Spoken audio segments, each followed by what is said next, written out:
এবারে আমরা জেনে নিব ইলেকট্রনের দ্বৈত সত্তা তথা ডি ব্রগলির সমীকরণ। দেখো, আমরা জানি যে ইলেকট্রন, এই যে ইলেকট্রন কণাটি, ইলেকট্রন যে কণা, সেই ইলেকট্রন কণার আমরা জানি একটি ভর আছে। তাহলে আমরা লিখতে পারি এর ভর আছে। এবং দেখো এর ভর কত হয় তাও কিন্তু আমরা জানি, 9.11 ইন্টু 10⁻⁻28 গ্রাম এটা। তাহলে ইলেকট্রন হলো একটি কণা যার কিনা ভর আছে। তাহলে এখান থেকে আমরা বলতে পারি যে ইলেকট্রনের যেমন ভর আছে, তাহলে এর কণা ধর্ম রয়েছে। কণা ধর্ম রয়েছে বলতে, যেহেতু যে কোনো বস্তুরই ভর থাকলে সে এক প্রকার কণা হিসাবে বিবেচিত হয়, তাহলে এর কণা ধর্ম রয়েছে এমনটা বলা যায়। পাশাপাশি দেখো, ইলেকট্রনগুলি অনবরত নিউক্লিয়াসকে কেন্দ্র করে বৃত্তাকার কিংবা উপবৃত্তাকার কক্ষপথে আবর্তন করছে। তার মানে সেক্ষেত্রে এরা তরঙ্গের মতো প্রকৃতি দেখাচ্ছে, কারণ সেক্ষেত্রে এদের কিছু নির্দিষ্ট কম্পাঙ্ক থাকবে, কিছু নির্দিষ্ট তরঙ্গদৈর্ঘ্য থাকবে। কারণ যেহেতু এরা গতিশীল, তাহলে ইলেকট্রন কিংবা যে কোনো গতিশীল, ওই জাতীয় যে কোনো গতিশীল ক্ষুদ্র কণার তরঙ্গ ধর্মও থাকবে। তাহলে আমরা বলতে পারি ইলেকট্রনের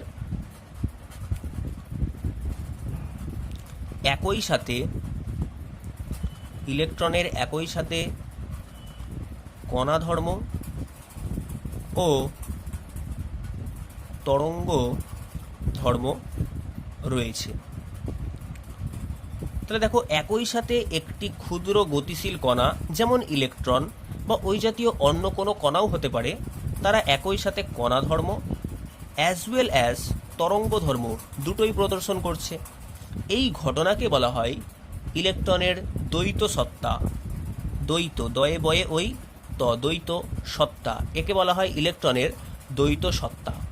এবং সেক্ষেত্রে বিজ্ঞানী ডি ব্রগলি এই ইলেকট্রনের দ্বৈত সত্তার উপর ভিত্তি করে একটি সমীকরণ দেন, যেই সমীকরণটি হলো ল্যামডা ইকুয়ালস টু h/mv, কিংবা কখনো একে এইভাবেও লেখা হয় ল্যামডা ইকুয়ালস টু h/p।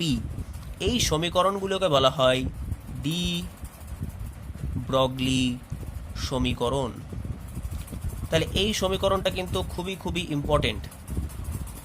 তাহলে এটাকে বলা হয় ল্যামডা ইকুয়ালস টু h/mv, এই সমীকরণকে বলা হয় ডি ব্রগলি সমীকরণ, যেখানে ল্যামডা হলো তরঙ্গদৈর্ঘ্য ইলেকট্রনের কিংবা ওই জাতীয় ক্ষুদ্র গতিশীল কণার তরঙ্গদৈর্ঘ্য, এইচ হলো প্লাঙ্কের ধ্রুবক, এম হলো ইলেকট্রনের ভর এবং ভি হলো ইলেকট্রনটির বা ওই ক্ষুদ্র গতিশীল কণার বেগ। এবার পি হলো ভরবেগ, অর্থাৎ ভরবেগ বলতে ভর এবং বেগের গুণফল। তাই এমভিকে অনেক সময় পি দিয়েও আমরা লিখে থাকতে পারি।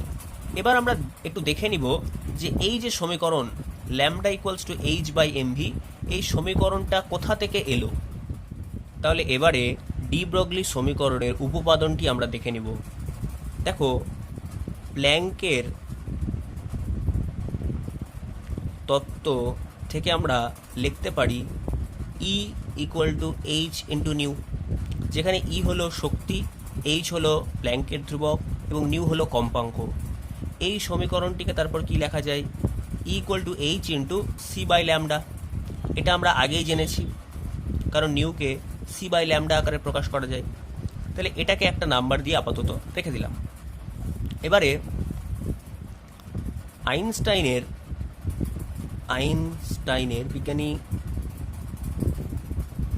বিজ্ঞানী আইনস্টাইনের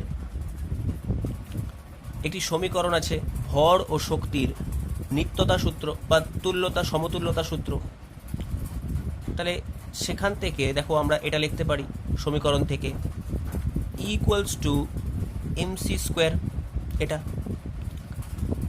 তাহলে খেয়াল করো, E ইকুয়াল টু একবার পেলাম mc², এটাকে আমরা 2 নং দিয়ে লিখে দিলাম, আর আরেকবার পেয়েছিলাম E ইকুয়ালস টু hc/ল্যামডা।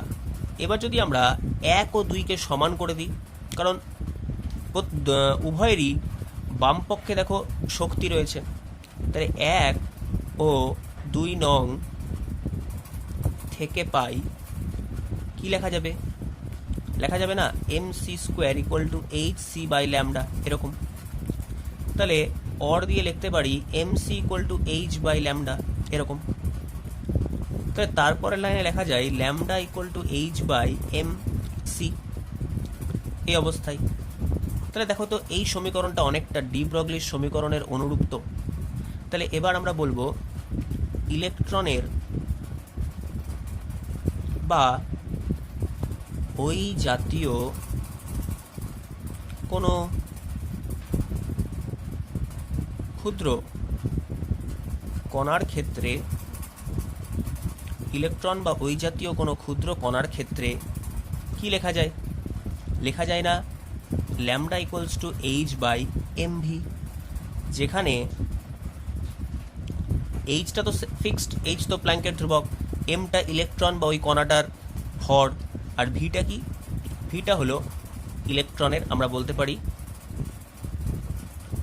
বেগ।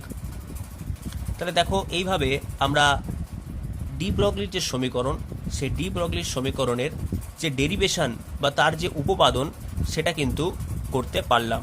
তাহলে ডি ব্রগলি তার সমীকরণ যেটি দিয়েছিলেন ইলেকট্রনের দ্বৈত সত্তার উপর ভিত্তি করে, সেই সমীকরণটা আমাদের কিন্তু গুরুত্বপূর্ণ একটা সমীকরণ। এবারে দেখো ডি ব্রগলির সমীকরণের সাহায্যে, অর্থাৎ lambda equals to H by MV, এই সমীকরণটির সাহায্যে আমরা একটা খুবই খুবই গুরুত্বপূর্ণ প্রমাণ করতে চলেছি। ডি ব্রগলি সমীকরণ থেকে MVR equal to NH by 2 সমীকরণটির প্রতিষ্ঠা। আচ্ছা, তোমাদের কি মনে পড়ছে এই সমীকরণটা আমরা কোথায় পেয়েছিলাম? একদম ঠিক বলেছ, বোরের পরমাণু মডেলের একদম প্রথম স্বীকার্যেই এই সমীকরণটা বলা হয়েছিল, কিন্তু বিজ্ঞানী বোর এর সপক্ষে কোনো রকম গাণিতিক এক্সপ্লানেশন কিন্তু দিতে পারেননি। তাই পরবর্তীতে দেখা যায় যে ডি ব্রগলির সমীকরণের সাহায্যে এর পেছনের যে লজিক্যাল ব্যাখ্যাটা, সেই ব্যাখ্যাটা দেওয়া গেছে। তাহলে এবার দেখো এই সমীকরণের প্রতিষ্ঠা কি করে করা যায় সেটা আমরা একটু দেখে নিব। দেখো, আমরা জানি যে একটা নিউক্লিয়াসকে কেন্দ্র করে ইলেকট্রনগুলি কি হয়? বৃত্তাকার কক্ষপথে আবর্তন করতে পারে, ঠিক আছে। এবার এই ইলেকট্রনগুলির আমরা সবেমাত্র জানলাম ডি ব্রগলির সমীকরণে যে ইলেকট্রনের কণা ধর্মও আছে, পাশাপাশি তার তরঙ্গ ধর্মও আছে। তার মানে ইলেকট্রনটি যখন এই নিউক্লিয়াসকে কেন্দ্র করে এইভাবে আবর্তন করবে, তখন সে এই যে ধরো বৃত্তাকার কক্ষপথটি রয়েছে, সেই বৃত্তাকার কক্ষপথে কেমনভাবে আবর্তন করবে? অনেকটা তরঙ্গের আকারে আবর্তন করবে না? দেখো এরকম তরঙ্গের আকারে, বুঝতে পারছো তো? তরঙ্গ যেমনটা আমরা শুরুর দিকে তড়িৎচুম্বকীয় তরঙ্গতে পড়েছিলাম, সেই তরঙ্গের আকারে ইলেকট্রনটা কি করবে? সমগ্র আমাদের যে নিউক্লিয়াস আছে সেই নিউক্লিয়াসকে কেন্দ্র করে এইভাবে আবর্তন করবে। তাহলে এখান থেকে দেখো আমরা বলতে পারি যে বৃত্তাকার কক্ষপথের পরিধি, বৃত্তাকার কক্ষপথের পরিধি কত হবে? কি হয় বৃত্তাকার কক্ষপথের পরিধি? 2πr, যেখানে আরটা হলো ব্যাসার্ধ অর্থাৎ রেডিয়াস, ঠিক আছে। আর দেখো যদি আমি খেয়াল করি, এই যে এখান থেকে তরঙ্গটা স্টার্ট হলো এবং সে আবর্তন করতে করতে করতে করতে আবার দেখো এখানে এসে মিলিত হয়েছে, তাহলে আমি ধরে নিতে পারি না যে এখানে n সংখ্যক পূর্ণ তরঙ্গ রয়েছে, পূর্ণ তরঙ্গ। তাহলে আমরা শর্ত দিয়ে এরকম লিখতে পারি যে শর্তানুযায়ী লেখা যায়, কি লেখা যায়? 2πr equals to n lambda. তাহলে ল্যামডাটা কি? ল্যামডা হলো তরঙ্গ দৈর্ঘ্য, আর এনটা কি? পূর্ণ সংখ্যা, তাহলে 2πr মানে টোটাল পরিধিটাকেই তো সে কভার করেছে, তাহলে 2πr equal to n lambda এমনটা লেখা যায়। তাহলে এবার দেখো 2πr ইকুয়াল টু তো n ল্যামডা লিখলাম, পাশাপাশি ডি ব্রগলি সমীকরণ থেকে কি জানি, ল্যামডা ইকুয়ালস টু h/mv, এটা জানি। তাহলে এটা 1 নং সমীকরণ, এটা 2 নং সমীকরণ, দুটো পেলাম। এবার আমি এই ল্যামডার মানটা যদি 1 নংয়ে বসিয়ে দিই, তাহলে দেখা যাক কি আসছে। তাহলে খেয়াল করো, 1 নং সমীকরণটাকে লিখছি 2πr equal to n into ল্যামডার জায়গাতে এটা দিব h/mv, ঠিক আছে। তাহলে দেখো আমি যদি এই সমীকরণটাকে একটু সাজিয়ে নিই, তাহলে n এইভাবে দেখো তো লেখা যায় কি, r into mv equal to nh/2π। কী করলাম, mvটাকে কোনাকুনি আনলাম আর 2πটাকে নিচে নিয়ে চলে গেলাম। তাহলে পরের লাইনে আমরা একটু সাজিয়ে এটাকে লিখতে পারি না, যে mvr ইকুয়াল টু nh/2π। আর দেখো তো এটাই তো নিলস বোরের পরমাণু মডেলের একদম প্রথম স্বীকার্যটা। তাহলে ডি ব্রগলির সমীকরণের সাহায্যে আমরা এই সমীকরণটার কিন্তু যে প্রতিষ্ঠা, সেই সমীকরণটার প্রতিষ্ঠা আমরা দেখালাম। তোমরা এই পোর্শনটা যদি বুঝতে অসুবিধা হয়, তাহলে ভিডিওটাকে আবার একটু রিপিট করে তারপর দেখবে, তাহলে দেখবে 2বার বা 3বার রিপিট করে দেখলে বিষয়টা তোমাদের কাছে ক্লিয়ার হয়ে যাবে। এবারে ডি ব্রগলির সমীকরণ সংক্রান্ত কিছু গুরুত্বপূর্ণ গাণিতিক আলোচনা দেখে নেওয়া যাক। দেখো প্রথম প্রবলেমটাতে বলেছে 10 মিটার সেকেন্ড ইনভার্স বেগ সম্পন্ন 60 গ্রাম ভরের একটি টেনিস বলের ডি ব্রগলি তরঙ্গ দৈর্ঘ্য কত হবে। তাহলে আমাদেরকে এখানে কি কি দিয়ে দিয়েছে, ভিটা দিয়ে দিয়েছে 10 মিটার সেকেন্ড ইনভার্স, দেখো ভরটাও দিয়ে দিয়েছে m 60 গ্রাম, ঠিক আছে।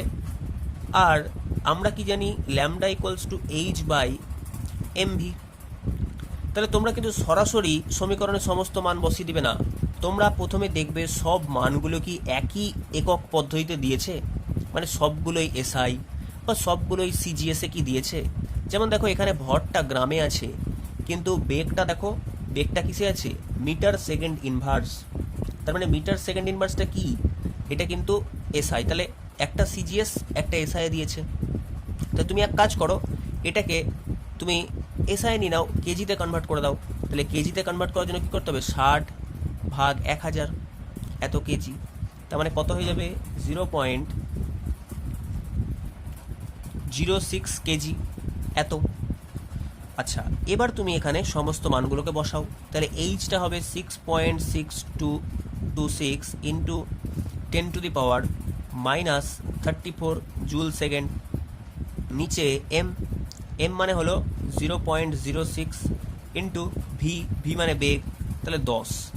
এবার এই ক্যালকুলেশনটা করে নিলেই যেটা মান আসবে সেটাই হয়ে যাবে তরঙ্গ দৈর্ঘ্য।